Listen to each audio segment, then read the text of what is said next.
Good afternoon, everybody, and thank you so much for joining us today at our summit on UK-UAE sustainability opportunities and solutions. For those of you who don't know me, I'm Sally Davis, Head of Operations with the UAE UK Business Council. We had a very interesting and informative morning examining how organisations should engage with their supply chain to tackle Scope 3 emissions and what you should be considering to seize the carbon trading opportunity. We're now going to change the focus to sustainable aviation. So to get the session underway, I'd like to invite our UK co-chair, Lord Udney Lister, to come to the stage and say a few words of welcome.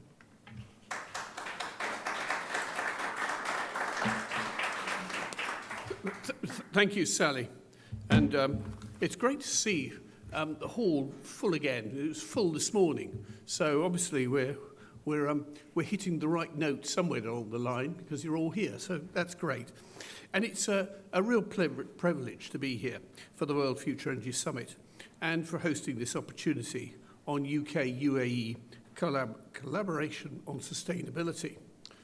And I'm awfully grateful to FAB for co-hosting this event with us and for their ongoing support for the Business Council.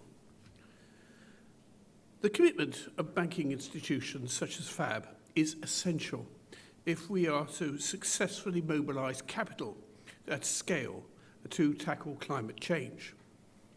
The Net Zero Banking Alliance, of which FAB is a member, along with the UK banks such as Barclays, Standard Chartered, HSBC, are all committed to their lending and investment policies being in line with net zero emissions by 2050.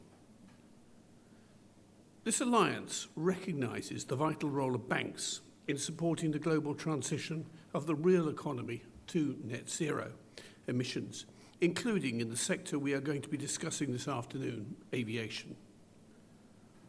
This week, Abu Dhabi Sustainability Week, marks the beginning of a very important year for sustainability, culminating in the COP28 taking place in Dubai in November. The focus of COP28 will be implementation, and countries will be called to account and will be assessed on their performance against those commitments they originally made in Paris in 2015. The UAE will have a unique and positive story to tell as the hosts of COP28, already home to one of the least carbon-intensive oil and gas industries in the world. It is also a pioneer in energy transition and decarbonisation, and its partnership with the UK in this area is particularly groundbreaking. Just a few months ago, BP and ADNOC announced that they were moving into the design phase of their hydrogen project in Teesside in the UK, ADNOC's first investment there. The deal also includes a feasibility study for a low-carbon hydrogen project in the UAE. Also, Mazda and BP are exploring opportunities on collaboration on High-Green Teesside's BP Green Hydrogen project, powered by offshore wind. And again, that one is in the Teesside Green Cluster. These are just two examples of how the UK and the UAE are working together on energy transition. And I'm pleased to announce that today we are publishing that's the Business Council's Energy Transition Report, which makes recommendations on how the UK and UAE can work together more closely on decarbonisation. One of the recommendations in the report is that the aviation sector presents particular opportunities for collaboration for both countries. Such collaboration is already happening. In fact, there are two examples that I can give you. Just 3 months ago, and I suspect one or two of you in this room were actually there, Etihad undertook its first flight using sustainable aviation fuel, partnering with UK firm Sativia to optimise flight planning for contrail prevention. Both Etihad and Sativia will be speaking on a panel this afternoon, so you're going to hear a lot more about that initiative.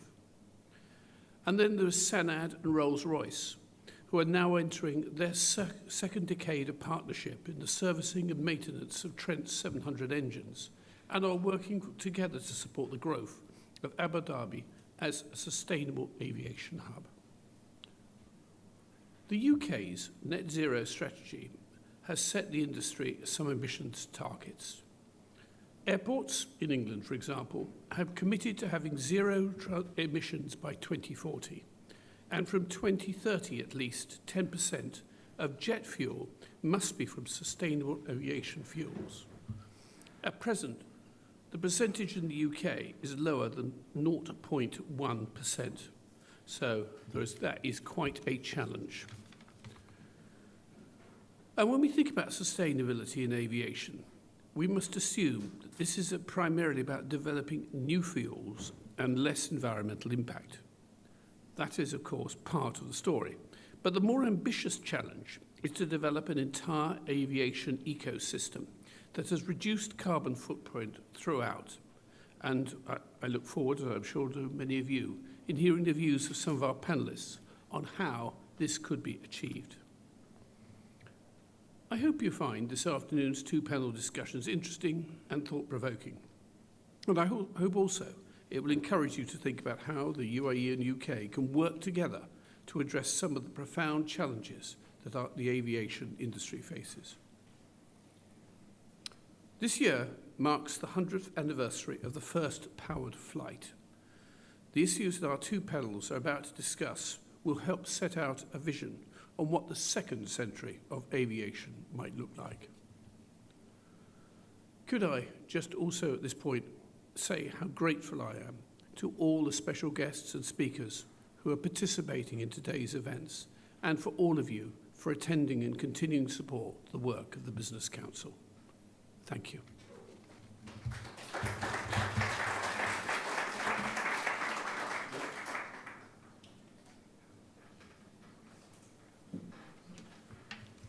Thank you, Lord Ordinary Lister. And as you said, First Abu Dhabi Bank have always been very supportive of the Business Council, and we're delighted to be partnering with them to bring you this event today. In this morning's session on Scope 3, we heard there are currently no silver bullets to decarbonise the aviation sector. However, new innovations and solutions are certainly emerging. So to initiate this afternoon's discussions, I would now like to invite Shargil Bashir, the Chief Sustainability Officer of FAB, to come to the stage and give you an introduction to their research paper on sustainable aviation fuels. Shargil.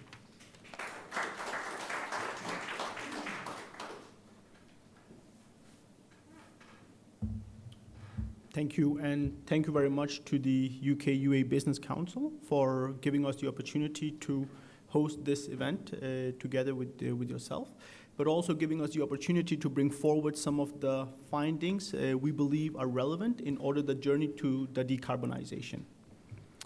At First Abu Dhabi Bank has co-authored a research paper under the Global Council on sustainable aviation fuel. And I would just like to take us through some of the key findings and the key recommendations of that paper, which will hopefully lay the ground for the discussion we're going to have later on the next panel. Global Council was basically established under the UAE's Prime Minister's office, which is basically to focus on and gathering the insights from subject matter experts, from public sector, private sector, to come up with tangible solutions that how do we address some of the biggest challenges we are facing on this planet as a part of the Sustainable Development Goals. FAB was approached to focus and contribute to this work, and together with some internationally experts from private sector, public sector, academia, we got together and discussed what are the challenges we wanted to focus on. SDG development goal number 7, 9, and 13 was our focus. We know that we are facing the challenge to decarbonize, getting to net zero by 2050.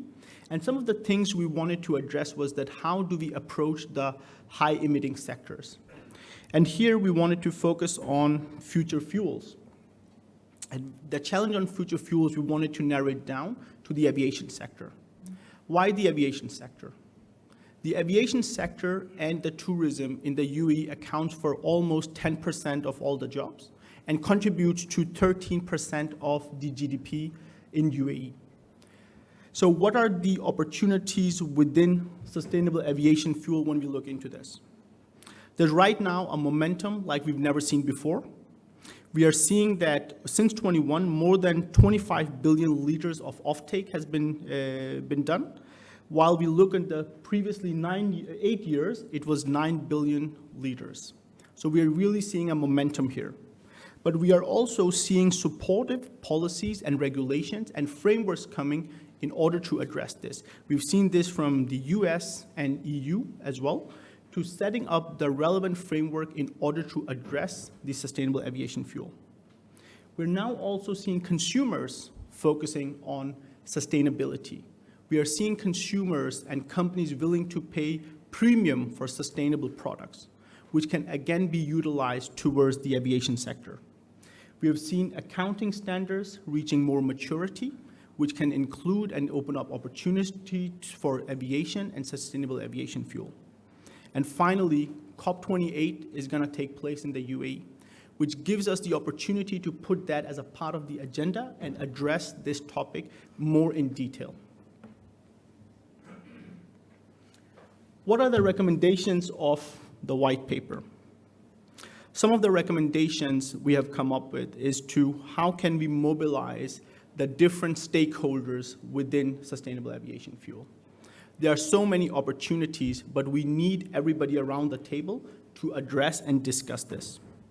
We want to use COP28 as an opportunity to finally get the breakthrough for the aviation sector, to really focus and embrace the opportunities within sustainable aviation fuel. It is also time for firm up our commitments. We cannot continue just talking. We need to find firm commitments and approach to get it up to 10% by 2030. Also, we need to get cross-industry collaboration.